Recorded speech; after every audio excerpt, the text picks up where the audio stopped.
종교개혁주의를 맞이해서 우리는 교회를 향한 예수님의 음성을 들어야 됩니다. 치유하시고 거룩히 하시는 성령의 음성에 귀를 기울여야 합니다. 성도 여러분, 누가 교회를 가장 사랑하는 것 같습니다. 누가 교회를 치유하시고 새롭게 하시는 것 같습니다. 예수님. 답을 내가 말해야 되는데 뭔지 말해요. 목사가 아니고 교회 중직자도 아니고 교회를 가장 사랑하시고 생명을 내놓으신 분은 예수님이십니다. 요한복음 10장 11절에서 예수님께서 이렇게 말씀했습니다. 나는 선한 목자다. 선한 목자는 양들을 위해 생명을 버리노라. 예수님께서는 인간들에게 가르침만 던져주신 분이 아닙니다.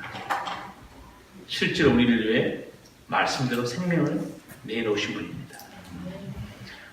사도 바울은 에베소 5장 25절에서 교회를 향한 예수님의 사랑을 이렇게 말합니다.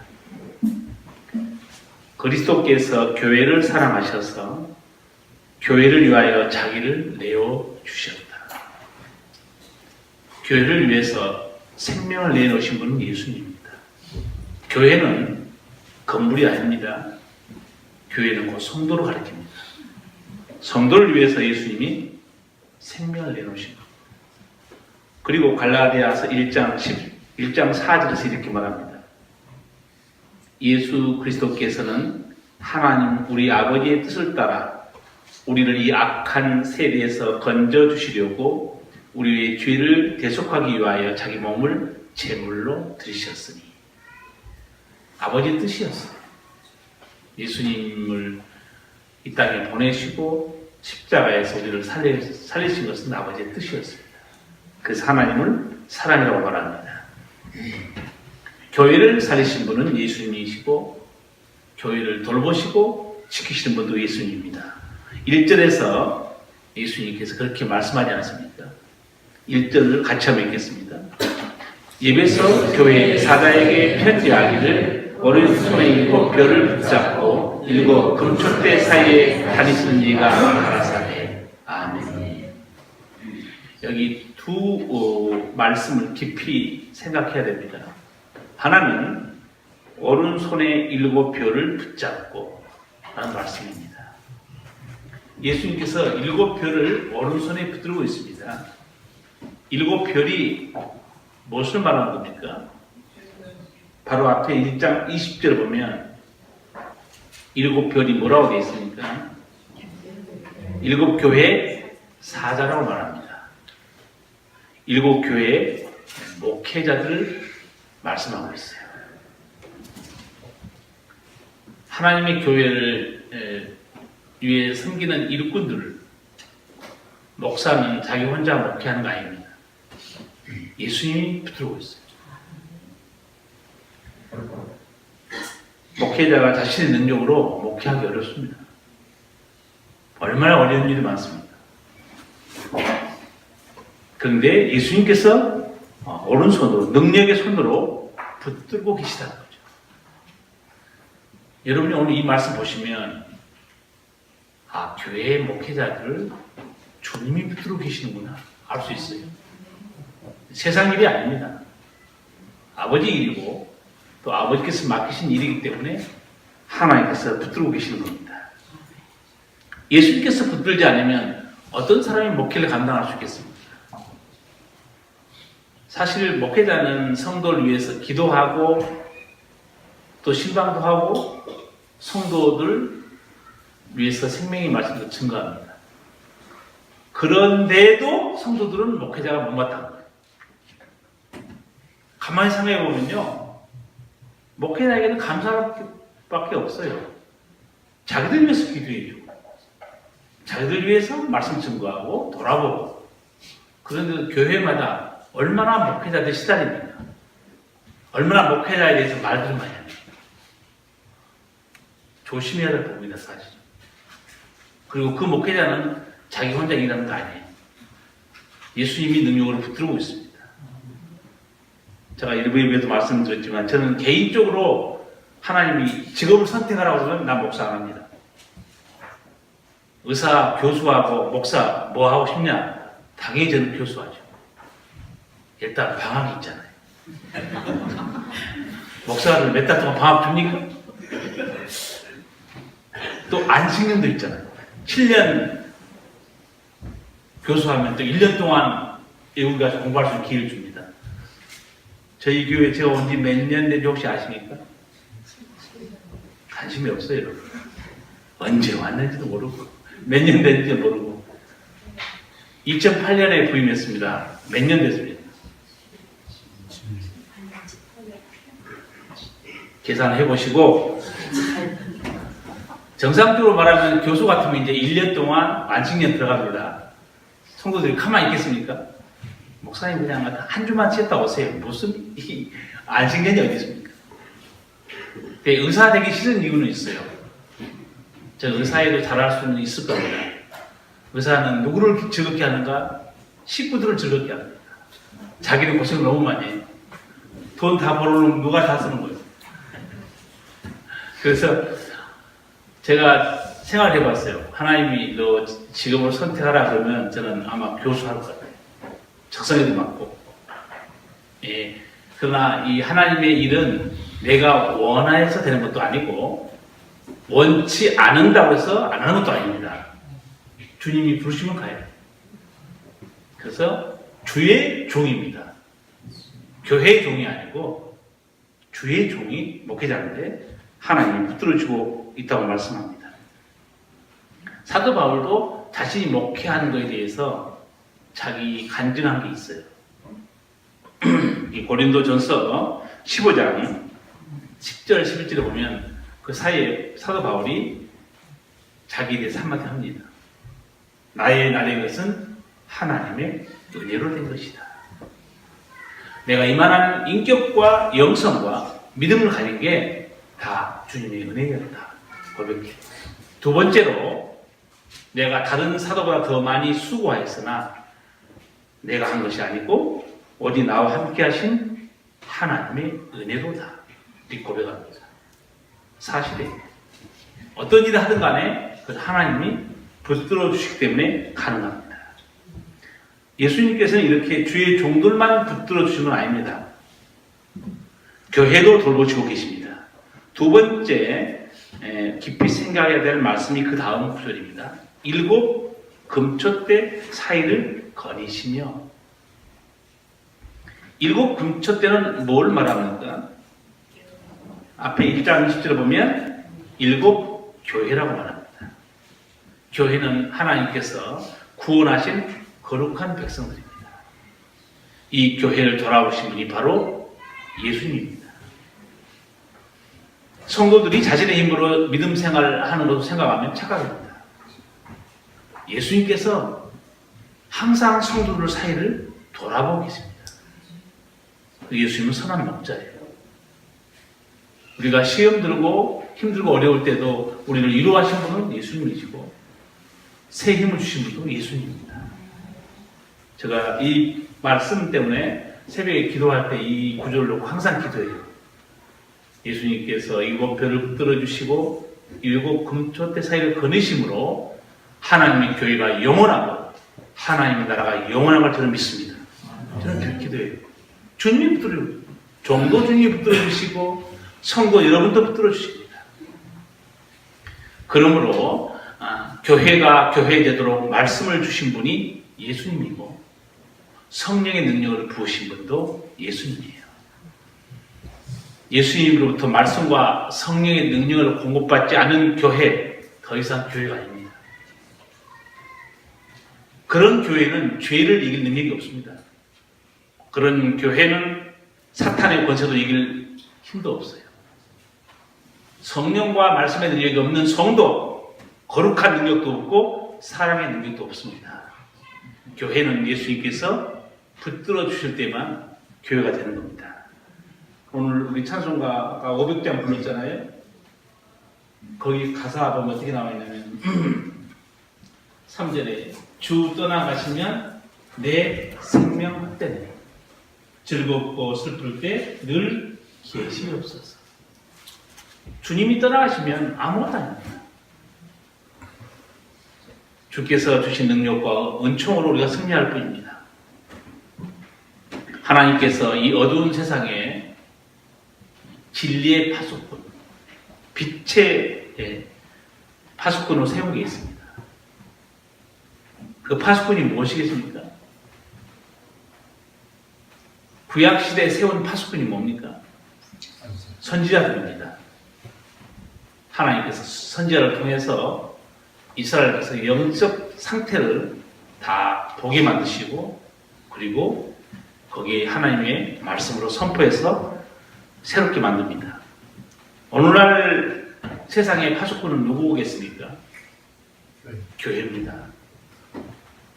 세상은 타락하고 부패해도 교회는 그 거룩성을 지켜야 됩니다. 왜냐하면 교회는 거룩하신 주님이 몸이기 때문에 그렇습니다. 여러분 안에도 예수님 성령이 계시고, 또 주의 종들 심령에도 예수님과 성령이 계십니다. 순종하지 않으면 부패하게 됩니다. 육신의 소욕대로 따르면 문제가 일어나요.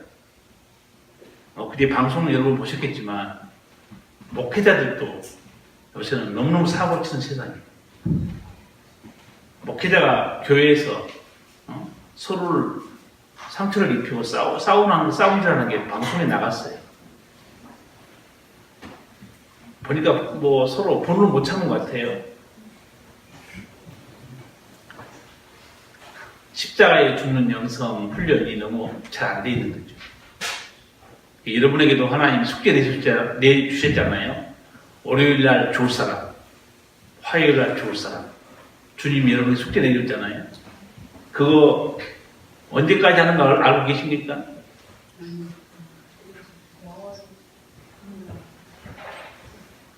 지난해로 끝난 게 아니에요. 그 유효기간이 있는 거 아닙니다. 십자가에 죽는 거는 내가 세상 떠날 때까지 하는 거예요.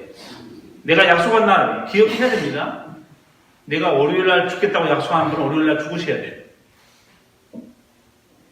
그래야 여러분 심령과 삶에 주의 향기가 드러나지 않겠습니까? 교회는 거룩한 진리가 있기 때문에 교회입니다. 그래서 세상을 돌아보고 파수꾼의 사역을 다 감당해야 돼요. 이 죄악 세상에, 이 메마르고 각박한 세상에 주님이 세운 사랑의 공동체가 있습니다. 그것이 바로 교회예요. 교회의 표지가 두 가지입니다. 하나는 거룩이고 하나는 사랑입니다. 교회가 거룩과 사랑을 잃어버리면 본질을 잃어버린 겁니다. 교회가 아닌 거예요. 오늘 예수님께서 그 점에 대해서 에베소 교회에 대해서 말씀한 게 2절 4절에 있습니다. 같이 읽겠습니다. 내가 내 행위와 수고와 내 인내를 알고 또 악한 자들을 용납지 아니한 것과 자칭 사도라 하되 아닌 자들을 시험하여 그 거짓된 것을 내가 드러낸 것과 또 내가 참고 내 이름을 위하여 견디고 게으르지 아니한 것을 아노라. 그러나 너를 책망할 것이 있나니 너희 처음 사랑을 버렸느니라. 아멘. 당시 에베소 교회 황제 숭배로 환난과 핍박을 당하고 있었습니다. 더러는 사람들이 순교를 당하고 있습니다. 이런 과정에서도 에베소 교회 믿음으로 승리하고 있었어. 주님이 칭찬해 주셨습니다. 내가 내 행위와 수고와 내 인내를 알고. 성도가 예수님으로부터 칭찬받는 거 얼마나 복된 일입니까? 예수님께서 내 행위, 내 수고와 내 인내에 대해서 어떻게 말씀하실 것 같습니다. 한번 잘 생각해 보시기 바랍니다. 예수님 나에 대해서 뭐라고 말씀합니까? 지금 이 에베소 교회 편지한 이 계시록 2장의 말씀, 예수님이 주신 말씀이고 기록은 사도 요한이 했습니다. 이 글을 기록해서 어느 교회에 지금 보낸 거죠? 에베소 교회 보냈습니다. 그러니까 에베소 교회가 이걸 받고 지금 성도 앞에서 이걸 읽었을 거예요. 그럼 광고할 거 아닙니까? 아직 밤모섬에서 유배 중인 사도 요한이 예수님께서 우리 교회를 향한 그 말씀을 보냈습니다. 그럼 예배에 딱 드리는 시간에 이 요한계시록 2장 1절에 7절의 말씀을 딱 펴놓고 교회 목회자가 이룰 거 아니에요? 얼마나 긴장을 했습니까? 예수님 우리 교회에 대해서 뭐라고 말씀하셨지? 여러분 자신에 대해서 예수님이 말씀하면 얼마나 긴장하겠습니까? 나에 대해서는 예수님이 뭐라고 말하지? 처음에 나오는 말씀 보고 에베소 교인들은 너무너무 좋았을 거예요. 아, 우리 예수님이 우리의 믿음, 우리의 수고, 우리 행위에 대해서 칭찬해 주시는구나. 그렇잖아요. 그런데 뒤에는 책망도 나옵니다. 긴장해서 그래요. 우리가 신앙생활하면서 때로는 원망과 불평 속에 신앙생활할 때도 있습니다. 불신앙 속에 헤맬 때도 있습니다. 성령께서 이렇게 살면 안 된다. 깨닫게 할 때도 있어요. 기도 속의 예배 중에 아, 내가 이렇게 살면 안 되지. 그거 여러분 자신의 생각으로만 가볍게 넘겨서는 안 됩니다. 원래 죄인은 거룩함을 추구하지 않습니다. 거룩한 열망을 주신 것은 성령이에요. 성령께서 내 속에 내가 이렇게 살면 안 되지. 그 깨달음을 주는 것은 거룩함을 추구하라는 성령의 잔잔한 음성입니다. 그 기회를 놓쳐버리잖아요. 다시 육신을 따라 살아가게 됩니다. 조심해요. 예수님께서는 열심을 품고 믿음 생활한 에베소 교회를 칭찬했습니다. 또 내가 참고 내 이름을 위하여 견디고 게으르지 아니한 것을 아노라. 칭찬해 주셨어요. 여러분 이왕 예수님 믿는데 예수님께 칭찬받는 믿음이 되기 바랍니다. 또 한 가지 에베소 교회 예수님이 칭찬해 주는데 이단을 분별할 수 있는 능력이 있구나 칭찬해 줬어요. 오늘날 얼마나 이단들이 많습니까? 통일교, 여호와의 증인, 구원파, 신천지 너무 많아요. 당시에도 이단이 많았습니다. 그런데 이 교회가 하나님의 말씀을 잘 배워서 교회에 들어오는 이상한 거짓 사도들을 다 분별해서 쫓아버렸습니다. 말씀을 잘 배운 교회예요. 말씀으로 잘 무장되어 있었습니다. 이렇게 에베소 교회는 이단을 분별할 수 있는 지식도 있었고 환난을 이길 만한 능력도 있었습니다. 그리고 주님의 일에 열심을 품고 충성을 다했어요. 그래서 예수님께서 2절, 3절에서 칭찬해 줍니다. 그러나 문제는 사랑이었어요. 말씀에 지식도 있고 열심도 있었는데 사랑이 없다.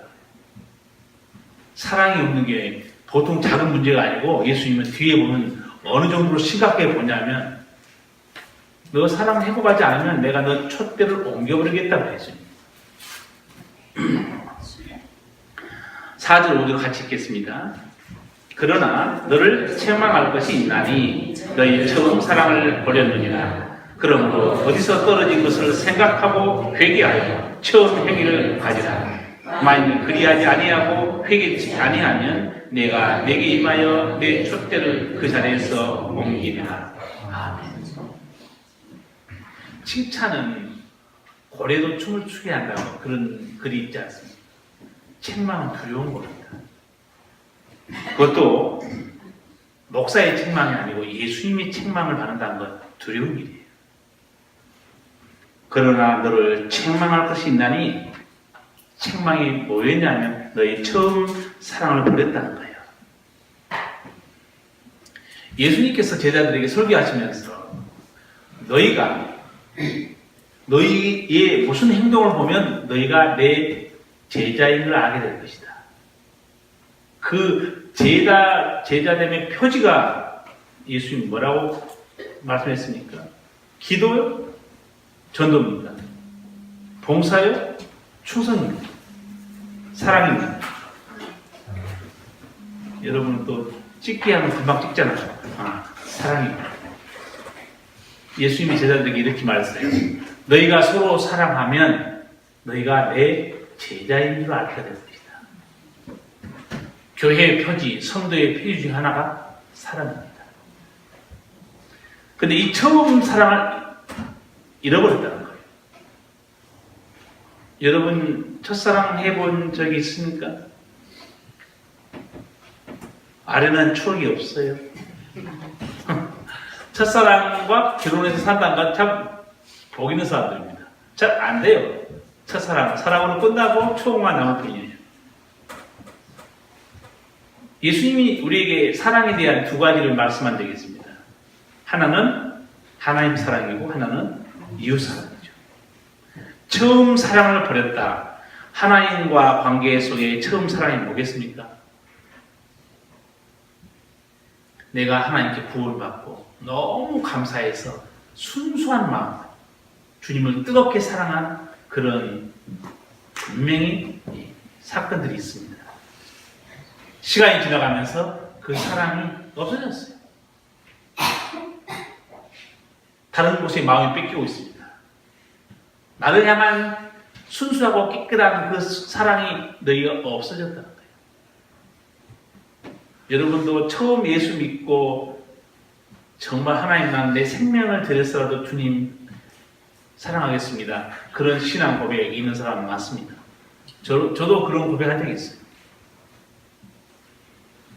이게 내게 없어졌다는 거예요. 또 하나의 사랑은 무슨 사랑이겠습니까? 에베소 교회가 세워질 때 성도들이 간에 서로 끈끈한 뜨거운 사랑이 있었다는 거예요. 그런데 성도 간에 끈끈한 뜨거운 사랑도 너는 다 없어졌다는 거예요. 사랑이 얼마나 귀하고 아름다운 것인가. 사도 바울은 고린도전서 13장에서 조목조목 얘기합니다. 내가 사람의 반응과 천사의 말을 할지라도 사랑이 없으면 소리나는 구리와 울리는 꽹과리가 되고 내가 예언하는 능이 있어 모든 비밀과 모든 지식을 알고 또 산을 옮길 만한 모든 믿음이 있을지라도 사랑이 없으면 내가 아무것도 아니요. 내가 내게 있는 모든 것으로 구제하고 또 내 몸을 불사르게 내어줄지라도 사랑이 없으면 내게 유익이 없느니라. 여러분 성도가 추구하는 게 뭡니까? 방언, 예언 얼마나 사모하는 겁니까? 또 하늘의 지식, 비밀, 산을 옮길 만한 믿음 얼마나 이거를 성도들이 사모하고 추구합니까? 그런데 이 모든 것이 있어도 사랑이 없으면 아무것도 아니다. 참 놀라운 말씀입니다. 사랑은 이해하고 품어주고 기다려주는 겁니다. 예수님께서는 사랑 없는 신앙 때문에 바리새인들 신앙을 강렬하게 비판했습니다. 세리, 마태에 대해서 몇 주 전에 제가 설교했습니다. 사람 취급받지 못한 죄인의 부류인 세리들을 예수님이 식사하고 같이 어울리니까 비아냥 그랬잖아요. 그때 예수님께서 한마디 하잖아요. 나는 공유를 원하고 제사를 원치 아니하노라 하신 뜻이 무엇인지 배우고 와라. 신앙생활 잘하면 뭐하냐? 남을 불쌍히 여기는 마음도 없는데 너만 혼자 잘나가지고 남을 비판하고 정죄하고 그 불량품 신앙이라는 거죠. 저도 얼마 전에 그런 여자 집사를 만났어요.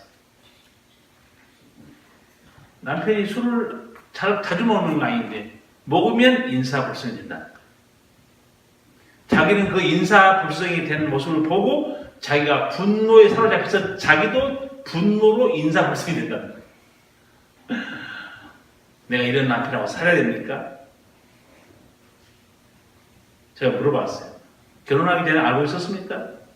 알고 있었대요. 기도하셨나요? 기도하고 결혼했대요. 자기는 못 찾겠다는 거예요. 근데 목사님, 내가 이 분노 일어난 건 좋은데 걷잡을 수 없는 분노가 일어나고 내 입에서 온갖 더러운 말이 나간다. 딱 듣는 순간에 하나님께서 이게 딱 잡아주는 거예요. 제가 보니 집사님 마음속에 사탄의 역사가 심합니다. 성령은 불쌍히 여기는 마음이 있고 사탄은 비판하고 정죄합니다. 깜짝 놀랐어요. 앞으로 신앙생활 하실 때 높은 도덕성은 자신에게만 적용시키시고 아직 진리를 잘 모르고 주님도 모르는 사람에게 엄격한 잣대에 들이대지 마세요. 그건 사랑이 아닙니다. 사랑은 품어주는 겁니다. 기다려줘야죠. 그리고 어느 정도 화를 낼 수 있지만 화를 내다가 자기가 인사불성이 됐다. 그건 당연히 마귀의 역사죠. 예수님도 우리에게 항상 하시는 말씀은 사랑을 가지고 품어주라는 거예요. 제가 몇 달 전에도 원칙주의자와 포용주의자에 대해서 설교를 한 적이 있습니다. 신앙이든 삶이든 원칙주의자는 사람보다 일을 더 중요하게 생각합니다. 일을 잘못했다가는 난리 나요. 관계도 파괴되고 사람도 잃어버립니다. 그러나 포용주의자는 일을 중요하게 보지 않아요. 사람을 중시하게 여깁니다. 관계를 중요하게 생각해요. 예수님이 쓰시는 방식 보면 예수님이 두 가지 다 씁니다. 예수님에게는 원칙도 있지만 포용도 있어요. 품어줍니다. 그래서 세리 마티를 품어주는 거예요. 같이 식사합니다. 가늠한 여인은 그래서 예수님이 돌로 치지 않습니다. 품어주는 겁니다. 죄 없는 사람 돌로 쳐라. 품어주는 거예요. 사랑은 사람을 살리고 다시 일어설 수 있는 힘을 줍니다. 그래서 예수님이 이 사랑, 이 첫사랑을 회복해라. 너 그거 잃어버렸다는 거 지금. 5절에서 어떻게 경고합니까? 같이 읽겠습니다. 그러므로 어디서 떨어진 것을 생각하고 회개하여 처음 행위를 가지라. 만일 그리하지 아니하고 회개치 아니하면 내가 네게 임하여 내 촛대를 그 자리에서 옮기리라. 아멘. 두려운 경고입니다. 여기서 새롭게 하는 세 가지 길에 대해서 예수님이 말씀합니다. 처음이 뭐죠? 생각하라는 거예요. 내가 왜 첫사랑을 잃어버렸지? 생각하라는 거예요. 생각하면 다 답이 나옵니다.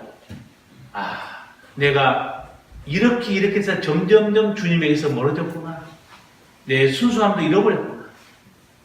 내 아름다운 사랑도 멀어졌구나. 자기가 생각하라는 거예요. 부부싸움도 똑같습니다. 잘 생각해보면 답이 다 나와요. 저희 왼수 같은 사람 싸워도 생각하면 답이 있습니다. 부부가 행복하고 오래 사는 방법 하나 알려드릴까요? 따끈따끈한 뉴스입니다. 영국에서 대학에서 그걸 연구를 했는데 읽어보니까 맞아요. 정답이에요. 가장 간단한 거예요.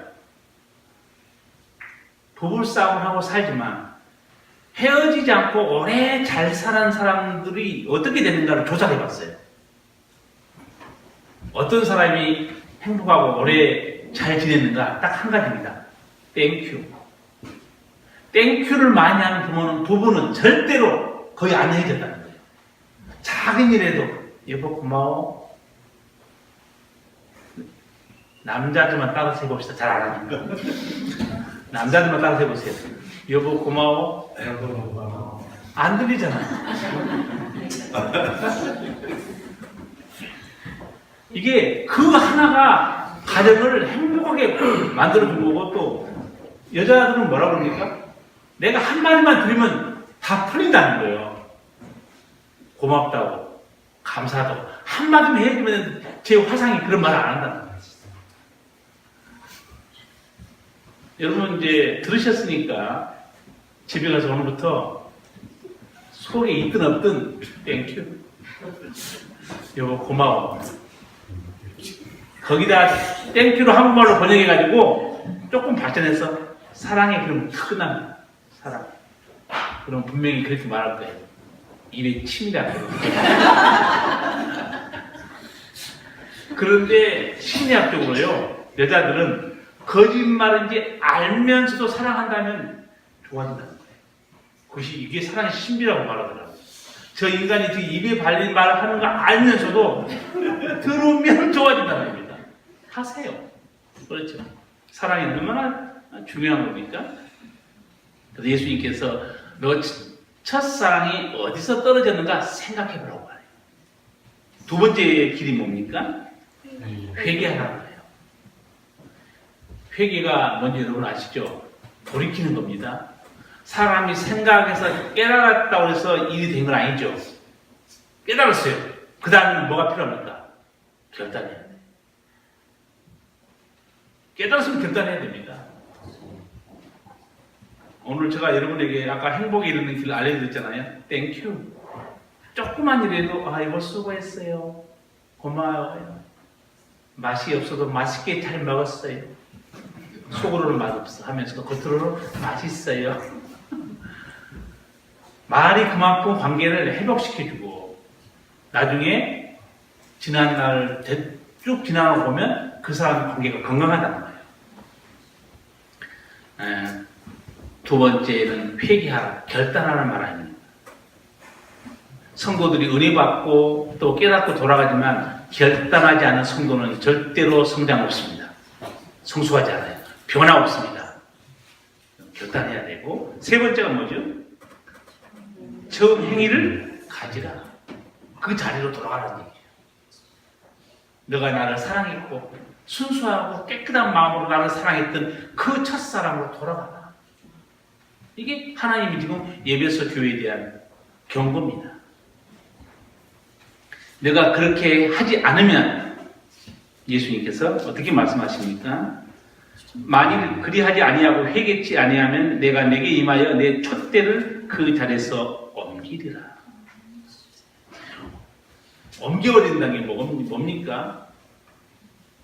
이건 무슨 뜻이냐면 하나님이 예배소 교회가 더 이상 하나님의 교회가 되지 않도록 주님이 내버려 두겠다는 얘기입니다. 쓰지 않겠다는 얘기예요. 예수님께서 붙들지 않겠다는 얘기입니다. 얼마나 무서운 경험입니까? 사랑이 없는 교회, 말씀과 능력이 없는 교회, 교회입니까? 교회 아니죠.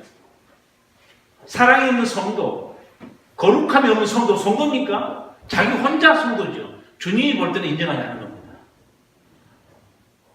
예배당에 나와 있어서 예배 드리는 것은 두 가지입니다. 종교생활이 될 수 있고 주님을 믿는 삶이 될 수도 있어요. 거룩함이 없다. 그리고 예수님이 가장 소중히 여기는 사랑이 없다. 성도 아닙니다. 자기 혼자 신앙생활 하는 거지. 주님이 인정해야 바른 신앙생활 아니겠습니까? 예수님께서는 회개하고 새롭게 되면 낙원에 있는 생명나무 과일을 주어 먹게 하겠다 약속했습니다. 다 같이 7절 읽겠습니다. 귀 있는 자는 성령이 교회들에게 하시는 말씀을 들을지어다. 이기는 그에게는 내가 하나님의 나라에 있는 생명나무의 과실을 주어 먹게 하리라. 아멘. 정말 주님의 사랑을 가지고 있고 주의 거룩함을 가지고 있고 주의 생명을 가지고 있는 그 교회, 그 성도는 낙원에 있는, 천국에 있는 생명나무 과일, 영생의 과일을 먹게 됩니다. 그러니까 누구에게 이렇게 쓴소리 하시는가? 사랑하기 때문에 그렇습니다. 히브리서 10장 보면 사랑하는 자를 주님이 책망하시고 사랑하는 자를 징계하신다고 했어요. 예배소 교회를 사랑하기 때문에 예수님께서 이렇게 쓴소리 한 겁니다. 내가 회개하지 않으면 내가 촛대를 옮겨버릴 것이다. 우리가 하나님께 쓰임받는다는 것은 참 복된 일인데 거룩함을 잃어버리고 사랑도 없으면 주님이 그 성도 쓰겠습니까? 않습니다. 그를 통해서 일하지 않습니다.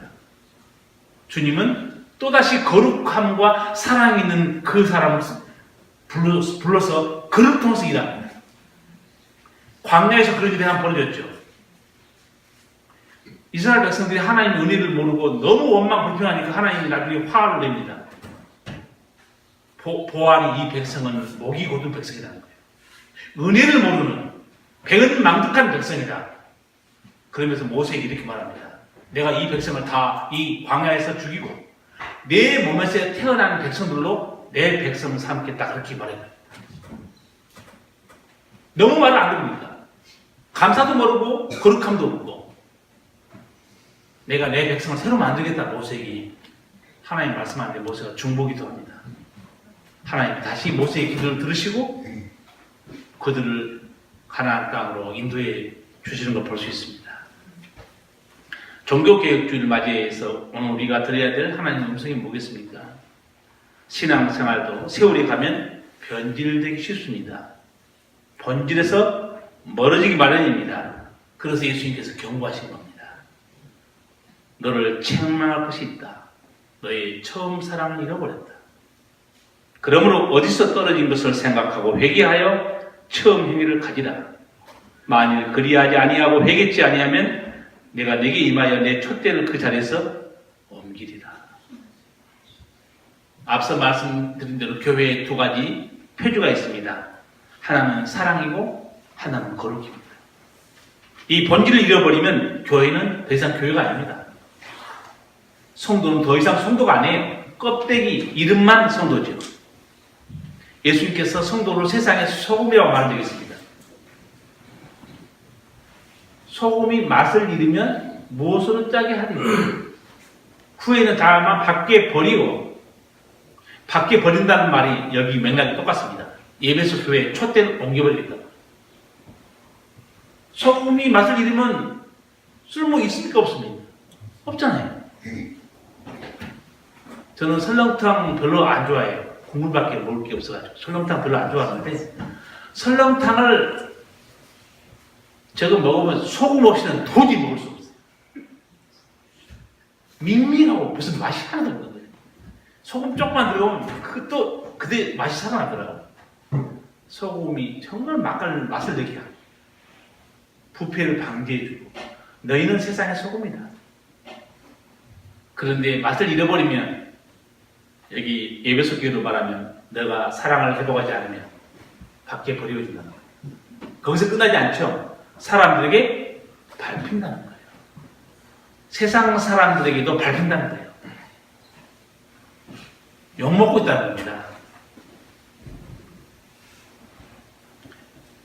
교회의 본질, 성도의 본질, 사랑과 거룩함을 회복해야 주님이 칭찬받는 믿음이 되지 않겠습니까? 제가 신학대학원 다닐 때 전라도 광주에서 목회하시면서 우리 학교에 와서 강의한 목사님이 계신데, 프랑스 유학하는 중에 마피아한테 총을 맞아가지고 구사 일생을 살았는데 창자를 많이 잘라냈습니다. 그래서 우리한테 그런 얘기예요. 나는 속이 없는 사람이다. 나를 건드리지 마라. 창자를 잘라냈으니 속이 없잖아요. 그 후로 저는 말씀을 못 들었는데 최근에 얘기 들어보니까 그 목사님이 교수면서도 목사님인데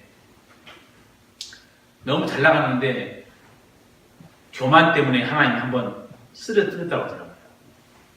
근데 제가 자기가 또 정신 못 차리고 초심을 잃어버리고 또다시 하나님께 채찍 맞아서 뇌출혈로 쓰러졌다고 합니다.